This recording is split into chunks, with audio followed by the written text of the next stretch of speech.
Hello students of class 6th। अब हम लोग आपके पार्ट नंबर 5 पे आ गए, the planet earth. And next topic is on page number 8, the earth moon. ठीक है, हम लोगों को यहाँ पे मून है ना, चंद्रमा, उसके बारे में पढ़ना है। पूरा टॉपिक उसके कैरेक्टरिस्टिक पढ़ना है कि जो मून है वो कितना दूर है अर्थ से, कितना बड़ा है या छोटा है। ठीक है, ये बातें आपको पढ़नी है इस मून वाले टॉपिक में। देखिए, आप लोग इतनी बात पहले ध्यान रखेंगे कि मून ब्राइटेस्ट ऑब्जेक्ट है स्काई में, सबसे ज्यादा चमकने वाला ऑब्जेक्ट है स्काई में। क्या है? मून। लेकिन मून की खुद की लाइट नहीं होती है ना, no light of its own. ये क्या करता है? सन की लाइट को रिफ्लेक्ट करता है, सन की लाइट को अपने ऊपर शो करता है ना। मून की खुद की लाइट नहीं होती, लेकिन हाँ, आपको ये बात ध्यान रखनी है, ये ब्राइटेस्ट ऑब्जेक्ट है, इससे ज्यादा तेज लाइट वाला ऑब्जेक्ट है भी नहीं, है ना। ये ब्राइटेस्ट ऑब्जेक्ट है, लेकिन लाइट खुद की नहीं है ना। जैसे फॉर एग्जांपल, मेरे पास सबसे ज्यादा पैसा है लेकिन वो खुद का ना हो, है ना, हो सकता है ना ऐसा, मैंने किसी से लिया हो। तो वही केस है कि जो लाइट है मून ने उधार ली हुई है, वो उसकी खुद की नहीं है, लेकिन हाँ, वो ब्राइटेस्ट ऑब्जेक्ट तो है। सबसे ज्यादा चमकने वाला ऑब्जेक्ट स्काई में कौन सा है? मून है, लेकिन लाइट खुद की नहीं है, no light of its own. ठीक है, फिर आपको ये बात ध्यान रखनी है कि मून का डायमीटर अर्थ के डायमीटर का 1/4 है। कितना है? 1/4। अब डायमीटर नॉर्मल सी बात है, आपने मैथ्स में पढ़ा होगा, जब हम एक सर्कल बनाते हैं तो कंपास को रेडियस डायमीटर रेडियस के हिसाब से खोलते हैं। रेडियस का 2 गुना करते हैं, डबल करते हैं, डायमीटर आ जाता है।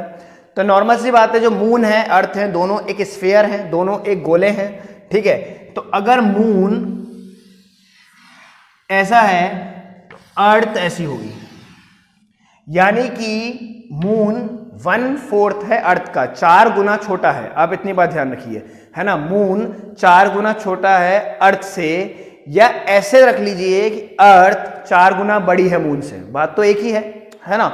या तो आप बोल लीजिए कि moon is 1/4 of the earth, या बोल दीजिए earth is 4 times the bigger as moon, है ना। या तो अर्थ 4 गुना बड़ी है मून से, या मून 4 गुना छोटा है अर्थ से, है ना।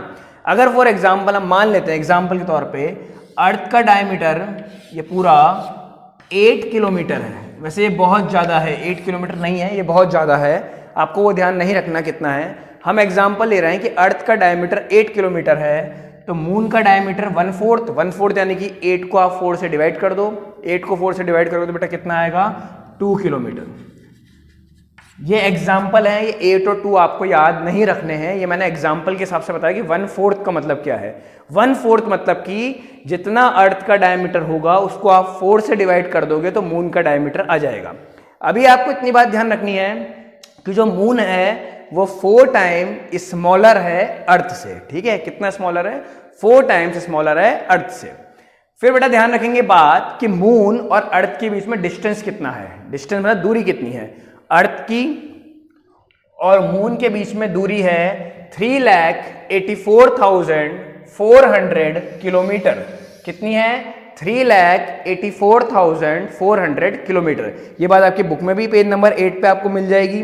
ठीक है, फेजेस ऑफ द मून बने हुए हैं, उसके ऊपर it is situated at distance of about 3,84,400 kilometre from the earth. ठीक है, तो मून अर्थ से कितना दूर है? 3,84,400 किलोमीटर। उसके बाद आपको ध्यान रखना है कि जो मून का सरफेस है उस पे ऐसे छोटे छोटे होल हुए में है ना मून। ठीक है, मून का जैसे मान लीजिए ये मून है, तो मून के सरफेस पे छोटे छोटे ऐसे होल हो रहे हैं। इन होल्स को नाम दिया गया है क्रेटर्स। क्या नाम दिया गया बेटा? Craters. CRATERS, craters. What are craters? Hole on the surface of the moon, है ना। There are several holes on the surface of the moon. जो मून है उसके सरफेस पे बहुत सारे छोटे छोटे धब्बे पाए जाते हैं, होल पाए जाते हैं। उन होल्स को क्या नाम दिया गया है? क्रेटर्स नाम दिया गया है। ठीक है बेटा, फिर आपको ये बात ध्यान रखनी है कि अर्थ एक लिविंग प्लेनेट है ना। अर्थ पे ऑक्सीजन भी है, वाटर भी है, हम सरवाइव कर सकते हैं। मून पे ऐसा कुछ नहीं है, मून पे ना एयर है ना किसी प्रकार से कोई लाइफ है। हम मून पे सरवाइव नहीं कर सकते, है ना। बहुत सारे एस्ट्रोनॉट्स वगैरह मून पे गए हैं स्टडी करने के लिए, लेकिन उनके पास स्पेस सूट्स वगैरह होते हैं, ऑक्सीजन लेके जाते हैं वो साथ में, और बहुत सारे और भी इक्विपमेंट्स होते हैं जो उनको जिंदा रखता है वहाँ पे। लेकिन मून पे नेचुरली कोई लाइफ नहीं है जैसे कि अर्थ पे है। अर्थ पे हम लोग रह रहे हैं, हमारे पास पानी भी है, ऑक्सीजन भी है, और वो सब चीज़ें हैं जो एक हमें जीवन जीने के लिए चाहिए। लेकिन मून पे ऐसा कुछ नहीं है, नो एयर नो लाइफ, है ना। मून पे ना खुद की एयर है, ऑक्सीजन भी नहीं है, और किसी तरह से लाइफ भी पॉसिबल नहीं है। तो ये बातें आपको मून की ध्यान रखनी है। द अर्थ मून टॉपिक भी हमारा पूरा हो गया। फिर एस्ट्रॉइड्स, मीटियोर्स, ये है नेक्स्ट टॉपिक। इसके बाद हम पार्ट नंबर 6 में करेंगे। So thank you.